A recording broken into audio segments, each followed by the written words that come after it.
மீண்டும் உங்களெல்லாம் சந்திப்பதில் மிக்க மகிழ்ச்சி. இன்றைக்கி என்ன பார்க்கலாம் அப்படின்னா, ஒரு கிரகம் இன்னொரு கிரகத்தோட சேர்க்கை இருக்கு இல்லையா, அந்த கிரகம் ரொம்ப நெருக்கமாக இருந்தால் பலன் மாறுமா?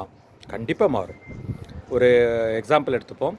சனியும் செவ்வாயும் ஜென்ம பகைவர்கள், நைசரிய பாப கிரகங்கள். இவங்க 2 பேருமே கிட்டத்தட்ட ஒரு 3 டிகிரிக்குள்ளார, இல்லை 1 டிகிரிக்குள்ளார, 5 டிகிரிக்குள்ளார எந்த அளவு நெருக்கமாக இருக்காங்களோ அந்த அளவுக்கு கிரக யுத்தம் ஏற்படும்.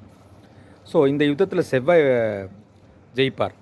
ஆக மொத்தத்தில் எவ்வளோக்கு எவ்வளோ சனியும் செவ்வாயும் இயற்கை பாப கிரகன்றதுனால அவர்கள் லக்னத்துக்கு சில நேரத்தில் துலாத்துக்கு சனி யோகராக வருவார், கடகத்துக்கு செவ்வாய் யோகராக வருவார். அப்படி இருந்தாலும் இவருடைய யோகத்தை அவர் நசுக்குவார், அவருடைய யோகத்தை இவர் நசுக்குவார். இந்த மாதிரி இருக்கிறவர்கள் செவ்வாய் பாதிக்கப்பட்டிருந்தால் முருகப்பெருமானையும், சனி பகவான் பாதிக்கப்பட்டிருந்தால் ஆஞ்சநேயரை விநாயகரையும் வணங்கி வர நன்மை பயக்கும். இவர்கள் இருந்த சாரம் ரொம்ப முக்கியம். இவங்க 2 பேரும் உட்கார்ந்த நட்சத்திர சாரம் மிக மிக முக்கியம். நன்றி.